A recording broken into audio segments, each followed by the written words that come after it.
আল্লাহুম্মা আহিনি মিসকিনান, আল্লাহ আপনি আমাকে যতক্ষণ জীবিত রেখেছেন, বাঁচিয়ে রেখেছেন, ততক্ষণ আমাকে গরিব অবস্থায় বাঁচিয়ে রাখেন। ওয়া বিদনি মিসকিনান, নবীজির 2 নাম্বার দোয়া আল্লাহকে বলতেন, আল্লাহ আমার যেন মরণ হয় গরিব অবস্থায়, যখন আমি মারা যাব তখন যেন আমি গরিব অবস্থায় মারা যাই। নাম্বার 3 নবীজি বলেছিলেন, আল্লাহর কাছে দোয়া করেছিলেন, ওয়াশুরনি ফি জুমরাতিল মাসাকিন, আল্লাহ ওয়াশুরনি ফি জুমরাতিল মাসাকিন ইয়াউমাল কিয়ামা, কিয়ামতের দিন যেন আমার হাসর হয়, কিয়ামতের ময়দানে আমার গরিবদের সাথে যেন হাসর হয়। এটা শোনার পর হযরত আয়েশা রাদিয়াল্লাহু তাআলা আনহা তিনি নবীজিকে বলছেন, ইয়া রাসূলুল্লাহ আপনি কেন আল্লাহর কাছে দোয়া করছেন যেন আমি গরিব অবস্থায় বেঁচে থাকি, আমি যখন মারা যাব আমি গরিব অবস্থায় জেনে বেঁচে মরে যাই, আমার যেন হাসর হয় গরিব অবস্থায়, কেন আপনি বারবার দোয়া করছেন? হযরত আয়েশাকে নবীজি বলছেন, আয়েশা তুমি শুনে রেখে দাও, ইন্নাহুম ইয়াদখুলুনাল জান্নাতা ক্বাবলা আগনিয়াইহিম বিআরবাঈনা খরিফান। আয়েশা রে, একটা ধনী যদি জান্নাতে যায় আর একটা গরিব যদি জান্নাতে যায়, একটা ধনী যদি জান্নাতে যায় আর একটা গরিব মানুষ যদি জান্নাতে যায়, তাহলে ইন্নাহুম ইয়াদখুলুনাল জান্নাতা ক্বাবলা আগনিয়াইহিম বিআরবাঈনা খরিফান। একটা গরিব আর ধনী, গরিব ব্যক্তিটি ধনীর 40 বছর আগেই জান্নাতে চলে যাবে। অন্য হাদিসের ভিতরে বলা হয়েছে, আল্লাহর নবী বলেছেন, একটা গরিব মানুষ ধনী মানুষের 500 বছর আগে জান্নাতে চলে যাবে। এই জন্য আমি সর্বদা আল্লাহর কাছে দোয়া করি, আল্লাহ আমি যেন গরিব অবস্থায় বেঁচে থাকি। কি বুঝতে পারলেন? এই হাদিস দ্বারা কি বুঝতে পারলেন? হাদিস তো সহি হাদিস। আল্লাহ রাসূল নিজে গরিব হওয়ার জন্য দোয়া করছেন, আর আমরা বলছি আল্লাহ কখন 5 তলা হবে, 7 হাজি তো হয়ে গেছে, যে শুধু কালাটা বাকি আছে। আমার যে হয় না কেন এই শুধু ধারণাতে আছে।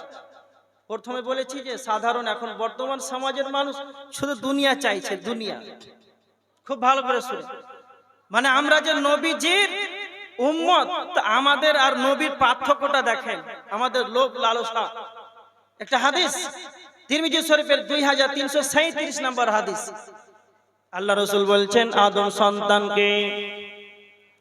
আদম সন্তানকে যদি মাঠ ভর্তি স্বর্ণ দেওয়া হয়, ধন সম্পদ ভর্তি যদি তাকে 2টি মাঠ দেওয়া হয়, তাহলে সে বলবে, আল্লাহ তৃতীয় যদি আরেকটি মাঠ পেতাম তাহলে কতই ভালো হতো।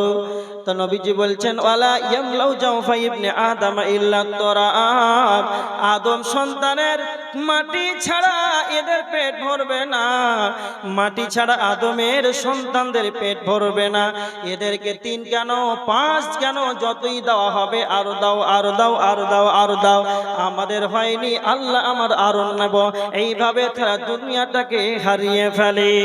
বুখারীর হাদিস 3158 নম্বর হাদিস, আল্লাহর নবী বলছেন, আমার উম্মত গরিব হয়ে যাবে, আমার উম্মত ভিখারি হয়ে যাবে, গরিব হয়ে যাবে, খেতে পাবে না। এটা আমি কোনোদিন ভয় করি না, আমি কোনোদিন এটা ভয় করি না। কিন্তু আমি সব চাইতে যেটা আমার বড় ভাই, সব চাইতে আমার যেটা বড় ভাই, আমার উম্মতের মাল বেশি হবে, সম্পদ বেশি হবে, ধন মাল বেশি হবে, টাকা পয়সা বেশি হবে। ধন মাল টাকা পয়সা পেয়ে এরা দিন ধর্ম থেকে বেরিয়ে যাবে।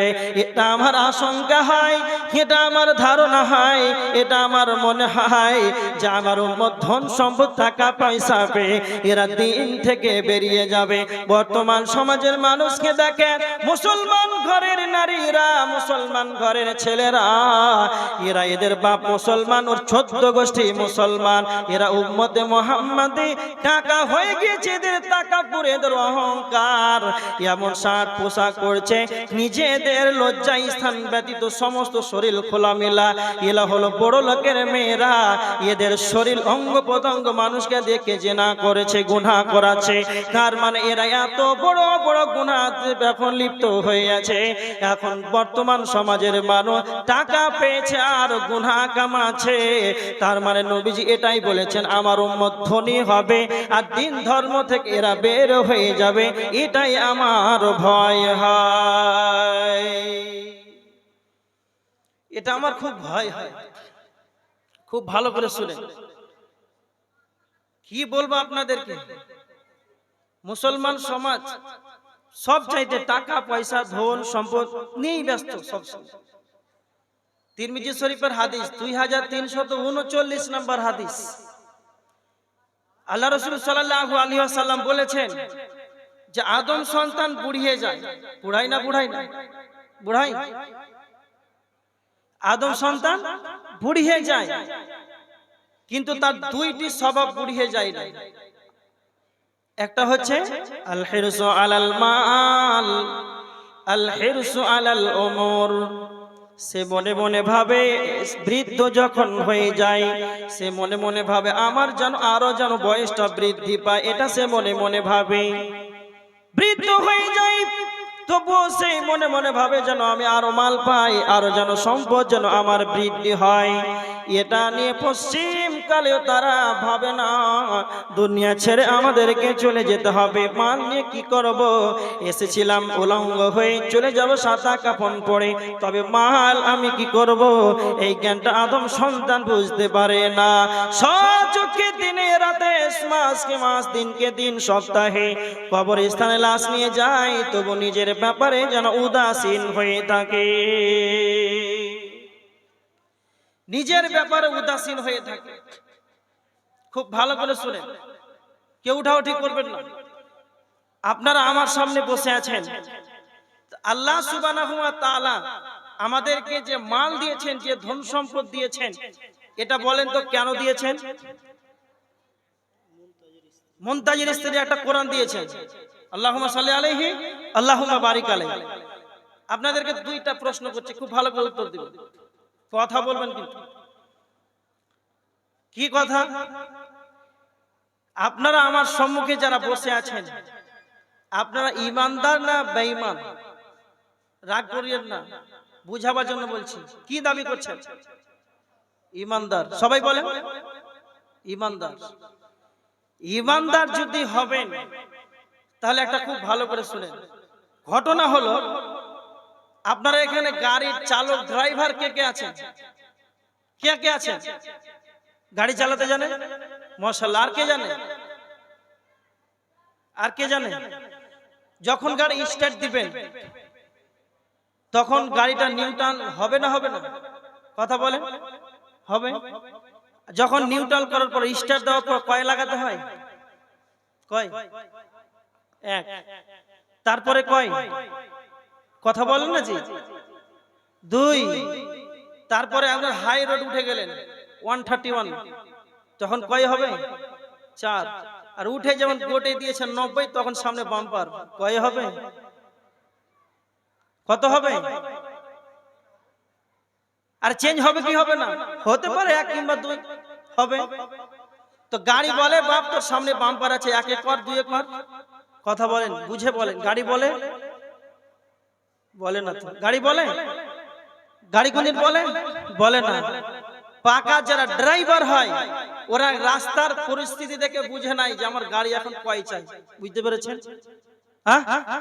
নাম্বার 2, ছাতা ধরেছেন মাথায়, ছাতা বর্ষাতে ছাতা ধরেছেন মাথায়, ছাতা ধরে আছে বৃষ্টি থেকে বাঁচার জন্য, একবারে সামনে ছাতা ধরে আছেন আর ডান দিক থেকে ঝাঁপটি মারছে, ছাতা কোথায় যাবে? ডান দিকে যাবে। আর বাম দিকে যখন বৃষ্টি আসে ছাতা কোথায় যাবে? বাম দিকে যাবে। তার মানে খুব ভালো করে শুনেন, আপনি যখন গাড়িটাকে 4 নম্বরে যখন লাগিয়ে দিলেন, যখন গাড়িটা 4 নম্বরে হয়ে গেল, সামনে বাম্পার আছে, 1 লাগাতে হবে, গাড়িটাকে আস্তে করতে হবে, ব্রেক মারতে হবে, গাড়ি কোনোদিন বলে না। তার মানে যারা পাকা ড্রাইভার হবে তারা রাস্তার পরিস্থিতি দেখবে, পরিস্থিতি দেখে বুঝে নেবে আমার গাড়ি কয় গিয়ারে চাইছে। তো যারা পাকা ইমানদার হবে, আপনারা এখন মুখ খুলে সবাই বললেন যে আমরা হলাম ইমানদার। ইমানদার যারা হবে এরা প্রস্তুতি বুঝে নিবে, মাদ্রাসা দান দেওয়ার জন্য জলসা আয়োজন করা হয়েছে, দান দিতে হবে। এবার যারা উঠতে আরম্ভ করবে তারা বুঝে নেবেন, বলবো না। যারা চালাক, যারা প্রকৃত পাকা ড্রাইভার হবে ওরা তো গাড়ি দেখে বুঝে নিবে, রাস্তা দেখে যে কয় গিয়ারে চাইছে। আর যারা পাকা ইমানদার হবে ওরা পরিস্থিতি দেখে বুঝে নিবে যে মাদ্রাসায় জলসা উন্নতি কল্পে তা আমাদেরকে দান দিতে হবে। এটা বারবার বলার দরকার, ইমানদারকে হবে।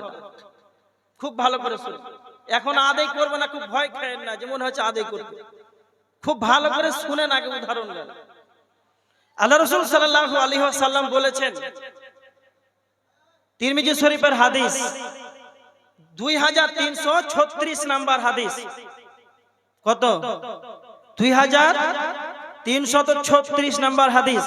আল্লাহ রাসূল বলছেন, ইন্না লিকুল্লি উম্মাতিন ফিতনা, প্রত্যেকটা উম্মতে ফিতনা ছিল।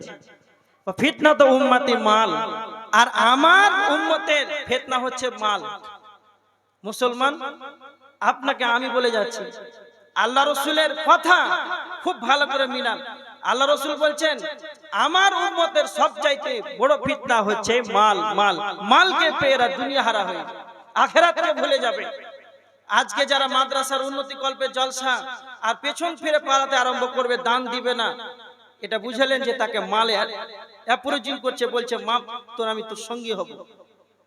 যে বলে যে মাল আর তোমার সঙ্গী হবে, এটা কুধারণা, এটা মুমিনের ধারণা হতে পারে না।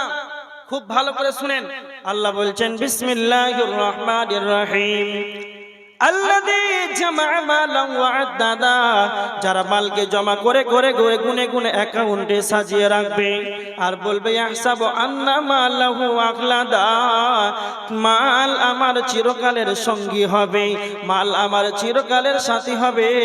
তো তোমরা শোনো, রেখে দাও, আল্লাহ নিজেই বলছেন কাল্লা, কখনো নয়, কাল্লা কখনো নয়, কখনো নয়, লা ইমবাদান্না ফিল হুতামা, অচিরেই তাকে হুতামা নামক জাহান্নামে নিক্ষেপ করা হবে।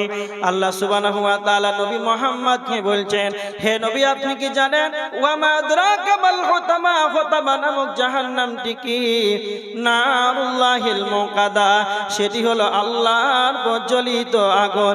আল্লাহর প্রজ্বলিত আগুন মানে দুনিয়ায় যেটা আগুন দেখতে পাচ্ছেন এটা হলো আমার আপনার জ্বালানি আগুন। দুনিয়ার আগুনের চাইতে জাহান্নামের আগুনের 70 গুণ বেশি তেজ আছে না নাই? কথা বলেন, জাহান্নামের আগুনের 70 গুণ বেশি তেজ আছে না নাই? একটা কথা খুব ভালো করে শুনেন, আল্লাহ সব কিছুর উপরে ক্ষমতাবান। আল্লাহ নিজেই বলেছেন সূরা ইয়াসিনের 82 নম্বর আয়াত, ইন্নামা আমরুহু ইযা আরাদা শাইয়া, আল্লাহ যখন কোন জিনিসকে বানাবার ইরাদা করেন, ইচ্ছা করেন, কেবল তিনি বলেন আইয়াকুল লাহু কুন ফায়াকুন। আল্লাহ যখন বলেন কোন হয়ে যা, ফায়াকুন, ততক্ষণ সেটাই হয়ে যায়। তার মানে দেখেন, আল্লাহ আসমান আর জমিনকে, জমিন আর আসমানকে, নভমণ্ডল ভূমণ্ডলকে আমার আল্লাহ 6 দিনে সৃষ্টি করেছেন। আল্লাহ আসমান জমিনকে বানাতে গিয়ে কোনো লেবার লাগিয়েছেন? কথা বলেন, লেবার লাগিয়েছেন? আল্লাহ আসমান জমিনকে বানাতে গিয়ে কোনো লেবার লাগায় নাই, কিন্তু আমার আল্লাহ আসমানকে বলেছেন কোন হয়ে যা, আসমান হয়ে গিয়েছে। জমিন তুমি হয়ে যাও, জমিন তৎক্ষণাৎ হয়ে গিয়েছে। কিন্তু আমার আল্লাহ বলে নাই জাহান্নাম তুমি হয়ে যাও, জাহান্নাম তুমি হয়ে যাও, জাহান্নাম তুমি হয়ে যাও। আল্লাহ এই কথা বলে নাই। আল্লাহ সুবহানাহু ওয়া তাআলা জাহান্নামকে জ্বালাতে গিয়ে আমার আল্লাহ ফেরেশতাদেরকে বলেছিলেন, ও আমার ফেরেশতারা তোমরা জাহান্নামের আগুনকে প্রজ্বলিত করো। একটা হাদিস শুনে নিন, তিরমিজি শরীফের হাদিস 2591 নম্বর হাদিস। হযরতে আবু হুরায়রা তিনি বর্ণনা করেছেন, আল্লাহর নবী সাল্লাল্লাহু আলাইহি ওয়াসাল্লাম বলেছেন,